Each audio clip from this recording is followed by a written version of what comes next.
Hello everyone, आप सबका फिर एक बार स्वागत है हमारे चैनल एसएल हिल क्लासेस में। तो आज हम सॉल्व करने वाले हैं 10th क्लास की एनसीईआरटी बुक का चैप्टर तीसरा दो चर वाले रैखिक समीकरण युग्म की प्रश्नावली 3.3 का पार्ट दूसरा। तो चलिए वीडियो शुरू करते हैं। और वीडियो शुरू करने से पहले अगर आपने अभी तक हमारे चैनल को सब्सक्राइब नहीं किया है तो प्लीज़ हमारे चैनल को सब्सक्राइब कर लें और साथ ही घंटी का बटन दबाकर उसे प्रेस कर लें कि जब भी हम एक नया वीडियो अपलोड करें तो उसकी आपको नोटिफिकेशन मिल सके। तो चलिए वीडियो शुरू करते हैं। प्रश्नावली 3.3 का आज हम सॉल्व करने वाले पार्ट दूसरा। तो पार्ट पहले में हमने 1 नंबर के सभी और 2 नंबर तक हमने पूरे सॉल्व करवा चुके हैं। अगर आपने अभी तक वो वीडियो नहीं देखी है तो आपको लिंक डिस्क्रिप्शन में मिल जाएगी, जाके वो वीडियो देख लें। तो अब पार्ट दूसरे में हम करेंगे तीसरा। तो तीसरा क्या गिरा है? निम्न समस्याओं में रैखिक समीकरण युग्म बनाइए और उनके हल प्रतिस्थापन विधि द्वारा ज्ञात कीजिए। यानी जो 3 नंबर के पार्ट में सवाल दिए हैं तो इनको हम सॉल्व करना। तो आइए देखते हैं तीसरे का पहला क्या गिरा है। दो संख्याओं का अंतर 26 है और एक संख्या दूसरी संख्या की 3 गुनी है, उन्हें ज्ञात कीजिए। तो आइए हम इसे करते हैं बहुत ही इजी तरीके से। तो सबसे पहले क्या कह रहा है कि दो संख्याओं का अंतर 26 है, तो हमें संख्या ही नहीं पता। तो सबसे पहले करेंगे माना दो संख्याएं x व y हैं। हमने क्या किया, दो संख्याएं मान ली। आइए अब जैसा प्रश्न कह रहा है उसी अनुसार करते हैं। तो लिखते हैं यहाँ पे प्रश्नानुसार। आप बुक लेके बैठे जब सवाल सॉल्व करें तो आइए क्या करें, दो संख्याओं का अंतर, यानी कि ये दो संख्याओं में इनका अंतर हमें कितना दिया, 26। अंतर मीन्स क्या होता है, घटाना। तो क्या करें, पहली में अगर दूसरे को घटाएंगे वो कितना दिया गया है, 26, यानी x - y बराबर हमें दिया गया है 26। इसे मान लेंगे हम समीकरण पहला। और क्या कह रहा है कि एक संख्या, यानी जो पहली संख्या है दूसरी की कितनी है, 3 गुनी है। तो पहली संख्या हमारी x, दूसरी कितनी है, 3 गुनी। तो हमने 3 का गुणा करा दिया। ये समीकरण बन गया हमारा 2।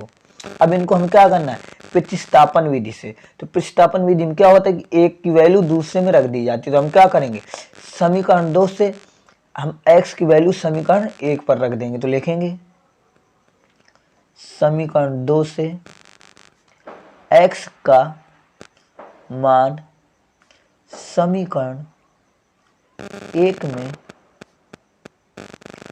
रखने पर हमने क्या कि समीकरण 2 से x का मान 1 पे रखेंगे। तो 2 पे जहाँ पे x है वहाँ पे क्या आ जाएगा हमारा 3y। 3y माइनस का फिर क्या होगा, y बराबर 26। अब क्या करेंगे, 3y में एक y गया तो कितना आएगा, 2y बराबर 26। तो अब कितना आएगा, y बराबर 26/2। तो y बराबर कितना आ गया, 13। यानी 2 से काटेंगे, 2 × 9 = 2, 2 × 3 = 6। तो y का मान कितना आ गया, 13। अब क्या करना है, हमें दूसरी संख्या निकालनी है। तो y का मान क्या करें, समीकरण दूसरे में रख दें। तो y का मान समीकरण 2 में रखने पर, तो हमने y का तो मान निकाल लिया। अब यहाँ पे रखने कितना, x बराबर 3, y की जगह कितना आएगा हमारा, यहाँ पे हमें रखना है 13। तो कितना आ जाएगा, x बराबर 13 × 3 = 39। तो हमारी दोनों संख्याएं कौन हो गई, अतः संख्याएं x बराबर 13 एक होगी तथा दूसरी हमारी क्या होगी, x बराबर 39। x का मान कितना है, 39 आया। तो x बराबर 39 तो y बराबर कितना हो जाएगा, 13। ये हो गया हमारा आंसर। कितना इजी सवाल था। आई होप आपको ये समझ में आया होगा। तो आइए अब करते हैं इसका दूसरा पार्ट, देखिए क्या कह रहा है। और दोस्तों आप बुक लेके ही बैठे।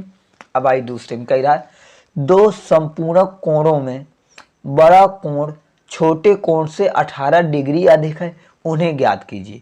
यानी कि दो संपूर्ण कोण है, तो संपूर्ण कोण पहले यहाँ पे हम समझते हैं, उसके बाद इस सवाल को करते हैं। तो आइए सबसे पहले समझते हैं संपूर्ण कोण किसे कहते हैं।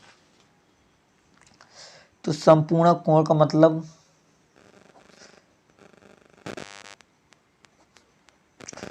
संपूर्ण कोण का मतलब होता है कि दो कोणों का योग, कि संपूर्ण कोण का मतलब होता है कि दो कोणों का योग कितना होना चाहिए, 180 है तो उन्हें हम क्या कहेंगे, संपूर्ण कोण।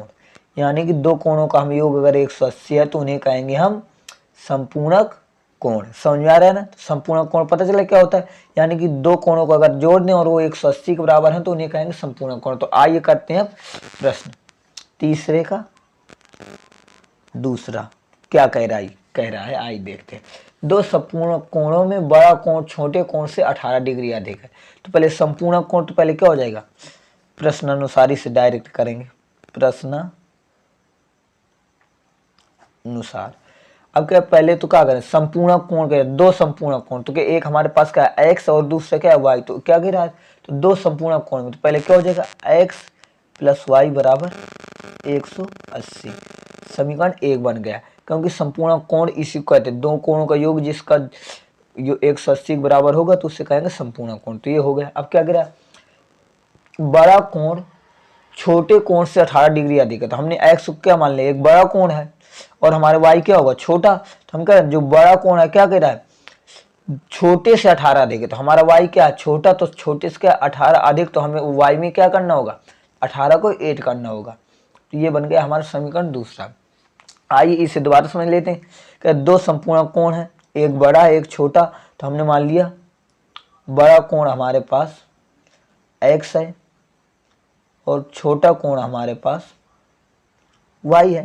तो अब क्या है, दोनों का योग कितना हो गया 180 के, क्योंकि क्या ये संपूर्णक है तो हमने 180 के योग कर दिया। अब क्या करें, छोटा कोण यानी सो बड़ा कोण वो छोटे से 18 अधिक है, तो हम क्या करेंगे, छोटे में हमें 18 ऐड करना होगा, तो हमने 18 को ऐड कर दिया।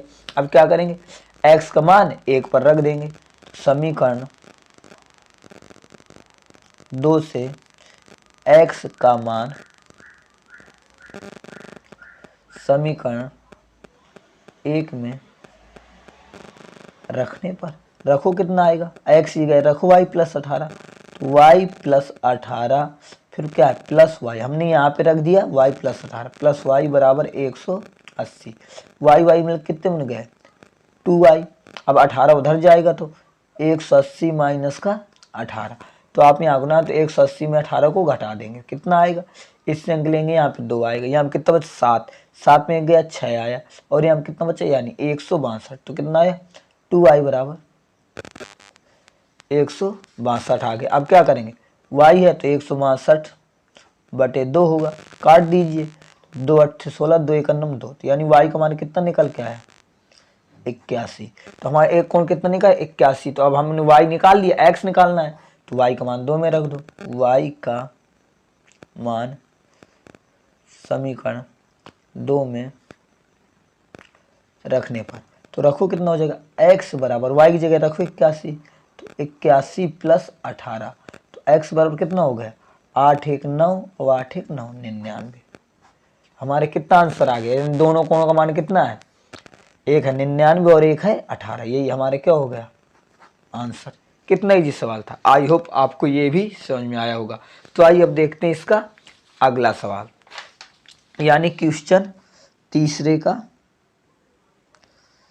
तीसरा सवाल क्या कह रहा है। आइए सवाल एक बार देखते हैं, लेकिन आप बुक लेके ही बैठे। एक क्रिकेट टीम के कोच ने 7 बल्ले तथा 6 गेंदें 38 रुपए में खरीदी। क्या करें, एक क्रिकेट टीम है उसके कोच ने 7 बल्ले और 6 गेंदें 38 रुपए में खरीदी। बाद में उसने 3 बल्ले तथा 5 गेंदें 1750 में खरीदी। प्रत्येक बल्ले और गेंद का मूल्य ज्ञात करना है। तो सबसे पहले हमें जिसका बल्ले और गेंद का मूल्य ही नहीं पता, तो सबसे पहले क्या करते हैं, मान लेते हैं कि एक बल्ले का मूल्य x तथा एक गेंद का मूल्य y है। ये बहुत इजी सवाल होगा, तो आइए करते हैं। तो सबसे पहले मानेंगे, माना एक बल्ले का मूल्य x रुपए है तथा एक गेंद का मूल्य y रुपए है। ठीक है ना, हमने मान लिया, जो हमें नहीं पता था मूल्य तो पहले हमने मान लिया। अब करते प्रश्न अनुसार, जो प्रश्न कह रहा है प्रश्न कह रहा है कि 7 बल्ले और 6 गेंद का मूल। अब एक गेंद का मूल हमारे पास एक बल्ले का मूल x है, तो 7 बल्ले का मूल कितना हो जाएगा 7x। फिर क्या कह रहा है 6 गेंद, यानी एक गेंद का हमारा मूल y है, तो 6 गेंद का मूल्य कितना हो जाएगा 6y। अब इन दोनों में जो रुपए लग रहा है खरीदने में वो कितना लग रहा है 3800, तो दोनों को जोड़ देंगे इसके बराबर होगा 3800 के। ये हो गया हमारा समीकरण 1। और फिर क्या कह रहा है उसने बाद में 3 बल्ले और खरीदे, यानी एक बल्ले का मूल्य x है तो 3 बल्ले का मूल्य कितना हो जाएगा 3x। और कितना 5 गेंद, यानी एक गेंद का मूल्य y है तो 5 गेंदों का मूल्य कितना हो जाएगा 5y। और दोनों को खरीदने में कितना रुपए लग रहा है इस बार 1750। ये हो गया समीकरण 2। अब इन्हें सॉल्व करेंगे, x और y के मान निकाल लेंगे, हमारा आंसर आ जाएगा। तो इसे प्रतिस्थापन विधि सॉल्व करना, तो यहाँ से पहले हम क्या करें इसकी एक वैल्यू निकाल के यहाँ पे रख दें, और इसे हम विलोपन विधि से भी सॉल्व कर सकते हैं, लेकिन हमें इसमें क्या करें प्रतिस्थापन विधि। तो पहले समीकरण 2 से हम x का मान निकालते हैं। तो समीकरण 2 से करेंगे कितना आ जाएगा 3x बराबर 1750, y को इधर ले जाएंगे माइनस का 5y। अब ये कहा है में इंटू में तो बटे में आएगा, तो x बराबर कितना हो जाएगा 1750 माइनस का 5y बटे 3। ये x का मान निकला।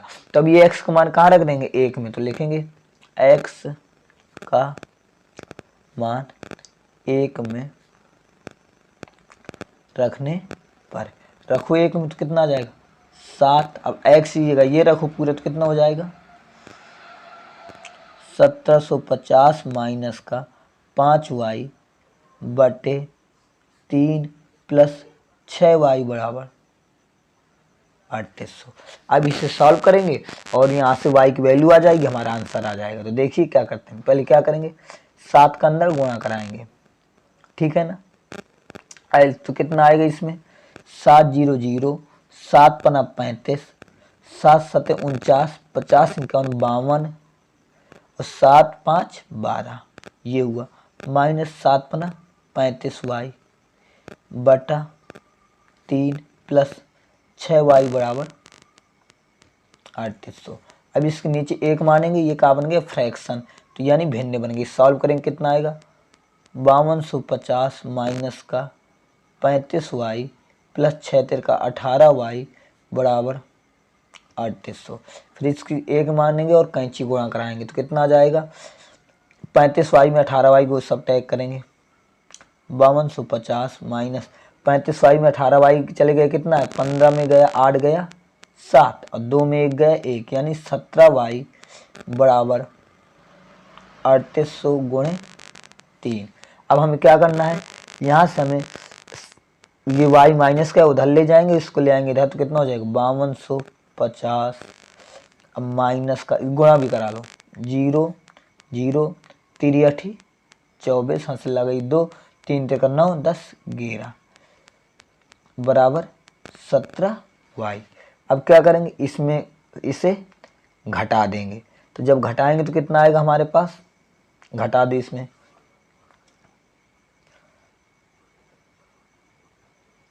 50 को हम घटाएंगे तो कितना आएगा यहाँ पे हमारे, सॉरी हमने यहाँ पे गुणा कराने में कैंसिल, ये यहाँ पे थोड़ा हमने मिस्टेक कर दी। देखिए यहाँ पे फिर करा लेते हैं 7 0 0, 7 पना 35 हंस लगाई 3, 7 7 49, 50 51 52 हंस लगाई 5 और 7 5 12, कितना 12 250 होगा। हमने थोड़ा मिस्टेक कर दिया था, यहाँ पे 1200, यहाँ पे 12 और सही है, यहाँ पे थोड़ा मिस्टेक था। अब क्या 12 250 में 1140 को क्या करेंगे घटा दें, 12 250 में हमें कितना घटाना है 11 400 0 5, इससे अंक लेंगे यहाँ पे क्या हुआ 12 12 में 4 गए 8, कितना है 850। तो 850 बराबर 17y। हमें y की वैल्यू निकालनी है, ये बटे में जाएगा तो y बराबर 850 बटे 17, काटेंगे तो 7 पूर 85 50, यानी y का मान कितना निकल के आया 50। हमने y का मान निकाल लिया। अब ये y का मान क्या करें हम यहाँ पे रख दें तो हमारा x का मान भी निकल आएगा। तो देखिए कितना आएगा x बराबर दिए 1750 माइनस 5, वाई की जगह कितना निकल गया 50/3। तो आ जाएगा x बराबर 1750 माइनस 55 250/3। तो x बराबर 1750 में 250 घटाएंगे तो आएगा 1500/3। तो x बराबर काट देंगे यानी 500। तो क्या निकल गया x हमारे 500, यानी x हमारे क्या था बल्ले की कीमत, तो बल्ले की कीमत कितनी हो गई 500 और हमारे पास गेंद की कीमत कितनी है 50। तो ये हो गया हमारा आंसर। आई होप आपको समझ में आया होगा। तो आइए अब करते हैं अगला क्वेश्चन। देखिए क्या कह रहा है। कह रहा है एक नगर में टैक्सी के भाड़े में नियत भाड़े के अतिरिक्त, अब यहाँ समझना सवाल को, ये अच्छा सवाल है, इंपॉर्टेंट है। एक नगर में टैक्सी के भाड़े में एक नियत भाड़े के अतिरिक्त चली गई दूरी भाड़ा सम्मिलित किया जाता, यानी उसका नियत किराया तो फिक्स है, उसके अलावा जितना हम दूरी चलेंगे उसका ये किराया हमें दिया गया है। तो क्या कहते हैं 10 किलोमीटर दूरी के लिए 105 रुपये है तथा 15 किलोमीटर के लिए 155 रुपये है। तो नियत भाड़ा और प्रति किलोमीटर भाड़ा क्या है और एक व्यक्ति को 25 किलोमीटर यात्रा करने के लिए कितना भाड़ा देना होगा। तो ये बहुत इजी है, बस आपको ज़रा समझना है। तो पहली बात हमें क्या निकालना है, नियत भाड़ा और प्रति किलोमीटर का भाड़ा। तो ये जो हमें नियत भाड़ा तो फिक्स है, यानी अगर हम जो नियत भाड़ा मान लिया हमने x, तो x ही रहेगा, और प्रति किलोमीटर का भाड़ा हमें दिया गया है, यानी कि 10 किलोमीटर में जाने में कितना 105 लगता है और 15 किलोमीटर जाने में 155 लगता है। तो आइए इसे करते हैं बहुत ही इजी तरीके से, और आप नोटबुक लेके ही बैठे तो देखिए। तीसरे का चौथा, तो सबसे पहले हमें नियत भाड़ा और प्रति किलोमीटर का भाड़ा निकालना है, तो वही को मानेंगे। तो क्या करेंगे, माना नियत भाड़ा x रुपए है, ठीक है ना, और प्रति किलोमीटर का भाड़ा y रुपए है, हमने ये मान लिया। तो अब करेंगे प्रश्नानुसार। क्या कह रहा है कि नियत भाड़ा के अतिरिक्त चली गई दूरी का भाड़ा, यानी नियत भाड़ा तो फिक्स है, तो वो हमें कितना लगेगा x, तो हमें लगना ही लगना है, और हम कितना जा रहे हैं 10 किलोमीटर के लिए 105। तो हमारा कितना प्रति किलोमीटर का भाड़ा कितना है y, तो हम कितना जा रहे हैं 10। जब 1 किलोमीटर का y है तो 10 किलोमीटर कितना होगा 10y, तो 10y। तो टोटल कितना लग रहा है 105 रुपये। ये बन गया समीकरण 1। तो हमने नियत तो वह फिक्स रहेगा और प्रति किलोमीटर का भाड़ा दिया गया है। तो हम 1 किलोमीटर अगर हम y है तो हम 10 किलोमीटर गए तो कितना होगा 10y, और प्रति किलोमीटर और नियत दोनों को जोड़ के भाड़ा दिया गया है 105। तो ये समीकरण 1 बन गया। फिर क्या कह रहा है अगले में, तो हमें x तो हमारा फिक्स रहेगा क्योंकि नियत है, और क्या कह रहा है प्लस क्या करना होगा 15 किलोमीटर के लिए, तो 1 किलोमीटर का y है तो 15 किलोमीटर कितना हो जाएगा 15y। कितना दिया गया है हमें 155। ये बन गया समीकरण दूसरा। तो यहाँ से सॉल्व करके हम x y का मान निकाल लेंगे, यही हमारा क्या हो जाएगा भाड़ा। तो अब क्या करें, यहाँ से x का मान हम यहाँ पे रख देंगे, तो पहले इससे x का मान निकालेंगे। तो कितना x बराबर कितना हो जाएगा 155 माइनस का 15y। हमने इसे प्रतिस्थापन करना है। तो प्रतिस्थापन का मतलब क्या होता है, एक से मान निकाल के दूसरे पे रखना होता है। विलोपन करेंगे तो डायरेक्ट कट कर देंगे, आपको मिलेंगे अगली एक्सरसाइज में उससे। तो अब क्या x का मान 1 पर रख देंगे, x का मान 1 में रखने पर, तो जब 1 में रखेंगे तो x के क्या है 155 माइनस 15y, तो क्या आ जाएगा 155 माइनस का 15y प्लस का 10y बराबर 105। अब देखिए यहाँ पे कितना है 155, अब 15 में 10 गया तो माइनस का 5y बराबर 105। क्या करें 5 को इधर ले जाएं 105 को इधर ले आए, तो क्या 155 माइनस 105 बराबर 5y। 155 में 105 गए तो कितना आएगा 50 बराबर 5y। तो अब इसे काट देंगे तो कितना आ जाएगा y बराबर 50/5, यानी y बराबर 10। ये y का मान निकल आया। तो यानी क्या हमें प्रति किलोमीटर का भाड़ा निकला, यानी 1 किलोमीटर में हमें कितना भाड़ा लगता है 10, ठीक है ना। और अब यहाँ पे देखिए y का मान हम क्या करें यहाँ पे रख दें तो हमारा मान निकल आएगा। तो रखो y का मान रखने पर हमने यहाँ पे रखें कितना x बराबर 155 माइनस 15 गुणे 10। तो x बराबर कितना होगा 155, 15 धाम 150। तो x बराबर 155 में 150 घटाएंगे 5, तो हमारे कितना निकला है 5। तो हमारा नियत भाड़ा कितना है नियत भाड़ा कितना है 5 और प्रति किलोमीटर का भाड़ा कितना है 10। तो आगे आता नियत भाड़ा बराबर x बराबर 5 है और किलोमीटर का भाड़ा प्रति किलोमीटर का भाड़ा y बराबर 10 है। ये हो गया हमारा आंसर। अब क्या करें 25 किलोमीटर जाने में तो कितना होगा, हम x तो चलेंगे हमारा फिक्स है और हम 25 किलोमीटर और जा रहे हैं तो कितना हो जाएगा 25y। तो कितना लगेगा, तो अब ये हुआ हमारा समीकरण। तो x हमारा कितना है 5 प्लस 25, y का मान कितना है 10। अब करो 5 प्लस 25 धम 250 यानी कि 250 प्लस 5 यानी 255। तो कितना भाड़ा लगेगा, हमें 255 रुपये देना होगा हमें 25 किलोमीटर की। तो लिख सकते हैं 25 किलोमीटर जाने में लगा किराया क्या हो, लगा किराया क्या होगा x, यानी ये तो हमें नियत है फिक्स है, x तो हमें चलना है और हमने 25 किलोमीटर गए तो 25y। तो हमने यहाँ पे रख के मान निकाल लिया। आई होप आपको समझ आया होगा। ना समीकरण तो फिर एक बार देखिए समझते हैं क्या कहा। एक नियत भाड़ा और प्रति किलोमीटर का भाड़ा हमें ज्ञात करना है जो कि दिया गया है। तो क्या करें, हमने नियत को क्या माना x, यानी x तो हमें लगेगा ही लगेगा और प्रति किलोमीटर का तो हमने क्या किया, अब प्रश्न में प्रति किलोमीटर का y है तो आई प्रश्न से कह रहा है कि प्रति किलोमीटर नियत भाड़े के अतिरिक्त हमने 10 किलोमीटर और चलते हैं। तो नियत तो हमने चला ही दूरी प्लस 10 किलोमीटर हम और गए तो 10y हो जाएगा। मान लिया कि x तो लगता है नियत और प्रति किलोमीटर की 10, अब 10 किलोमीटर गए तो 10y लगेगा। टोटल कितना हुआ 105। इस तरीके क्या करा है x, फिर अगले में 15 किलोमीटर के लिए तो नियत तो हमें x लगना है, हम 15 और चले तो 15y बराबर 155। फिर हमने दोनों को सॉल्व किया, प्रतिस्थापन विधि से आ गया आंसर। आई होप आपको ये समझ में आया होगा। तो आइए अब इसका करते हैं पार्ट 5वां, तीसरे का 5वां। देखिए क्या कह रहा है, बहुत आसान कह रहा है। यदि किसी भिन्न के अंश और हर दोनों में जो जोड़ दिया जाए तो वह 9/11 हो जाती है।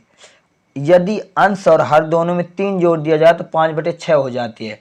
वह भिन्न ज्ञात करो। हमें भिन्न ज्ञात करना है। जिसके अंश और हर में 2 जोड़ दें तो 9/11 होती है, अंश और हर में 3 जोड़ दें तो 5/6 हो जाती है। बहुत ही आसान सवाल है, इसे करते हैं। तो सबसे पहले भिन्न मानेंगे, तो माना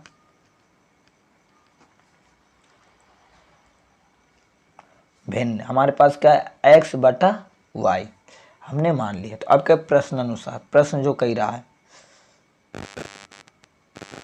कि अंश और हर में 2 जोड़ने पर, अंश तथा हर में 2 जोड़ने पर, क्योंकि अंश हमारे क्या x जो जोड़ दिया और हर में भी हमने क्या किया 2 जोड़ दिया, तो वह कितना हो जा रहा है 9/11। तो ये हो रही है 9/11। समीकरण हमने मान लिया इसे 1। फिर क्या कह रहा है, अंश तथा हर में 3 जोड़ने पर कितना हो जाएगा x + 3/y + 3। तो कितना हो रहा है हमारे पास 5/6। ये हुआ समीकरण दूसरा। अब हमें इन्हें करना है सॉल्व। तो आइए करते हैं। सॉल्व करने के लिए क्या करें, इन दोनों को पहले सॉल्व करें। तो हम यहाँ से समीकरण बनाए और इन दोनों को सॉल्व करके समीकरण बनाए। तो समीकरण 1 से कितना हम दी गए x + 2/y + 2 बराबर 9/11। क्रॉस मल्टीप्लाई इसके साथ आएगा 11 x + 2 बराबर 9y + 2। कितना आ जाएगा 11x + 22 बराबर 9y + 18। तो x वाले एक साथ, गिनती एक साथ, 11x, y इधर आएगा 9y बराबर कितना हो जाएगा 22 माइनस का प्लस का 18। तो घटाओ तो 11x माइनस का 9y बराबर 22 में तो आएगा -4। समीकरण 1 बना। इसी तरीके अब इसे भी सॉल्व करते हैं। समीकरण 2 से इनको क्रॉस मल्टीप्लाई करो, कितना आ जाएगा 6x + 3 बराबर 5y + 3। 6x + 18 बराबर 5y + का 15। y एक साइड, गिनती एक साइड। 6x माइनस का 5y बराबर 15 माइनस का 18। 6x माइनस का 5y बराबर -3। ये बना समीकरण तीसरा और ये बन गया चौथा। अब क्या करेंगे, यहाँ से हम मान निकाल के यहाँ पे रख दें, ये यहाँ से मान निकाल के यहाँ पे रख दें तो हमारा आंसर आ जाएगा। तो आइए अब यहाँ से हम x का मान निकालेंगे। कितना आएगा 6x बराबर -3 + का 5y। तो x बराबर -3 + का 5y बटा 6। ये आ गया हमारा x का मान। तो अब क्या करेंगे, x का मान हम यहाँ पर रखेंगे और सॉल्व करेंगे और x और y के मान निकाल लेंगे। फिर बाद में क्या करेंगे, इसे हम मान लें 5, फिर जो y का मान आएगा यहाँ पे रख देंगे तो x का मान निकल आएगा। समझ में आ रहा है ना। तो बहुत इजी है ये। अब रखो यहाँ पे मान, तो कितना आ जाएगा 11, x की जगह रख दो -3 + का 5y बटे 6 माइनस का 9y बराबर -4। अब क्या करें, 11 का अंदर गुणा होगा तो 11 × 33 + 11 × 5 55y बटे 6 माइनस का 9y बराबर -4। इसके नीचे 1 मानेंगे, 6 का एलसीएम लेंगे तो ये वैसे का वैसे आ जाएगा और 1 का भाग करेंगे 6 में, 6 आएगा तो 9×6 का 54 आ जाएगा। y बराबर -4। 1 मान के कैंची गुणा करेंगे, 1 का कराएंगे कुछ अंतर नहीं होगा, सिर्फ इसका होगा माइनस का 33। 55y में 54y गया तो प्लस का y आएगा। 6 का गुणा 4 में होगा तो 6 चौको 24 आ जाएगा। अब हम y का मान निकालना है, इसको इधर भेज देंगे तो y बराबर का -24 प्लस का 33। तो y बराबर 24 में 33 को घटाएंगे, या 33 में 24 को घटाएंगे कितना आ जाएगा 6 3 9 आ जाएगा। कितना आएगा 9। तो y की वैल्यू कितनी निकल के आ गई हमारे पास 9। समझ में आ रहा है ना। और इसके बाद 13 24 25 26 27 29 30 31 9 आ गए। अब y का मान क्या करें, यहाँ पे रख दें तो x का मान निकल आएगा। तो कितना आएगा x बराबर -3 + 5 × 9 बटा 6।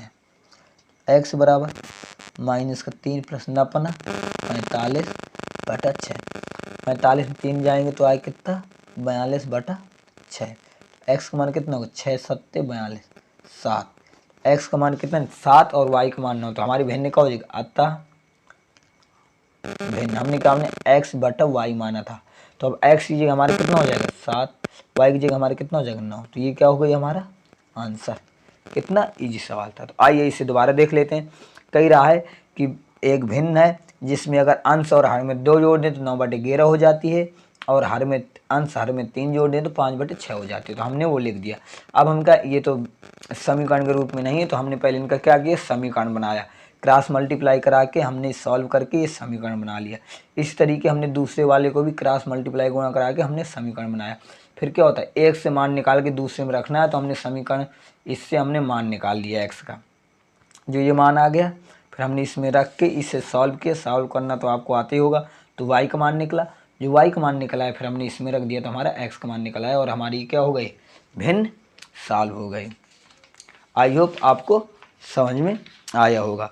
तो आइए अब करते हैं इस लास्ट सवाल। देखिए क्या कह रहा है, ये तीसरे का 6वां सवाल क्या कह रहा है।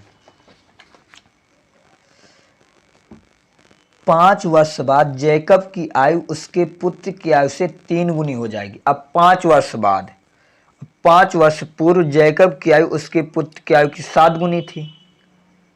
उनकी वर्तमान आयु क्या है, यानी 5 वर्ष बाद जैकब की आयु उसके पुत्र की आयु की 3 गुनी हो जाएगी। 5 वर्ष बाद जब भी बाद का है तो हमें उसमें ऐड करना होता है, और जब पहले का है तो हमें उसमें घटाना होता है। तो आइए इसे निकालते हैं। देखिए सबसे पहले हमें पुत्र और उसके जैकब की आयु और उसके पुत्र की आयु माननी होगी, क्योंकि हमें पता ही नहीं। तो आइए मानते हैं। माना जैकब की आयु बराबर x वर्ष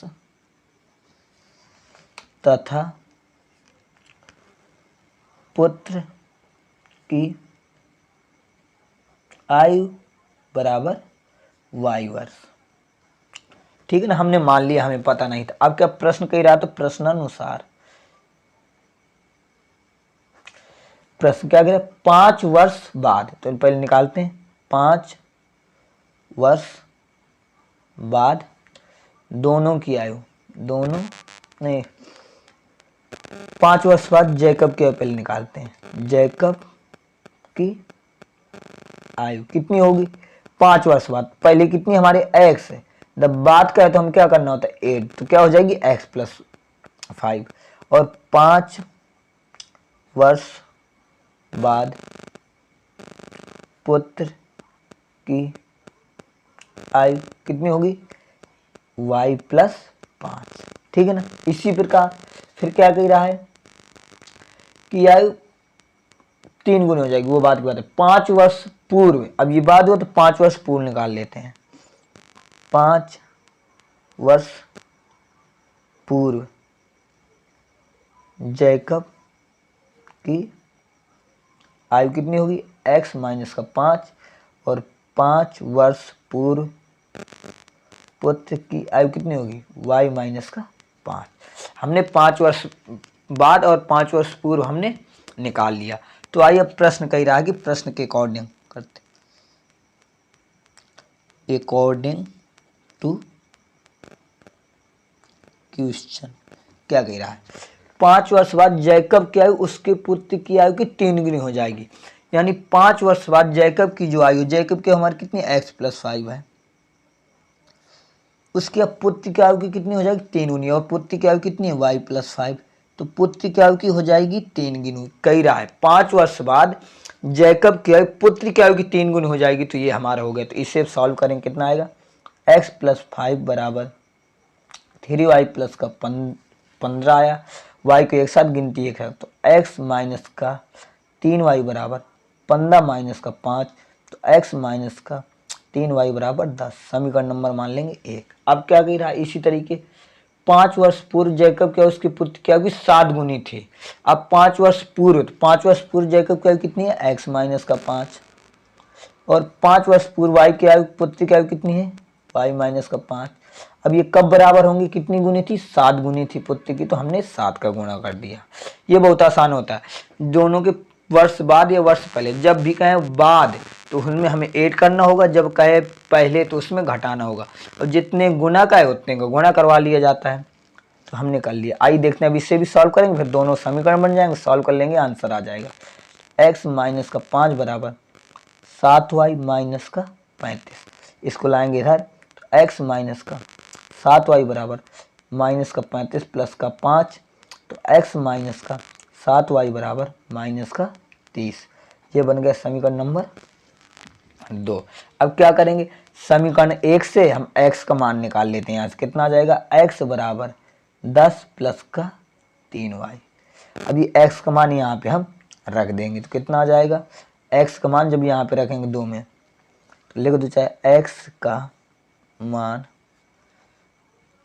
समीकरण 2 में रखने पर रखो, कितना है 10 प्लस 3y माइनस का 7y बराबर माइनस का 30। अब सॉल्व करो, तो 10 7 में 3 गए तो माइनस का 4y आएगा बराबर माइनस का 30। इसको ले जाओ उधर, तो कितना माइनस का 4y बराबर माइनस का 30 और माइनस का 10, कितना हुआ माइनस का 4y बराबर 10 30 40, जी माइनस से माइनस, तो y बराबर 40/4, तो काट देंगे, तो y का मान निकल के है 10। y का मान कितना निकल के है 10, तो ये क्या है यानी पुत्र, तो पुत्र की आयु कितनी निकल के आ गई 10। अब y का मान रख दो यहाँ पर समीकरण 1 पर, y का मान समीकरण 1 में रखने पर, तो कितना होगा x बराबर 10 प्लस 3 गुणे 10, x बराबर 10 प्लस 3 धम 30, तो x बराबर 40। तो कितना निकल के 43। तो अतः जैकब की आयु होगी 40 वर्ष और पुत्र की आयु होगी 10 वर्ष। ये हो गया हमारा आंसर। आई होप आपको समझ में आया होगा। तो बस आज की वीडियो में इतना ही। अगर आपको वीडियो पसंद आई है तो वीडियो को लाइक करें, शेयर करें, और अगर आपने अभी तक हमारे चैनल को सब्सक्राइब नहीं किया है तो प्लीज़ हमारे चैनल को सब्सक्राइब कर लें। और हम आपको मिलते हैं कि अगली वीडियो में। तो जब तक के लिए नमस्कार।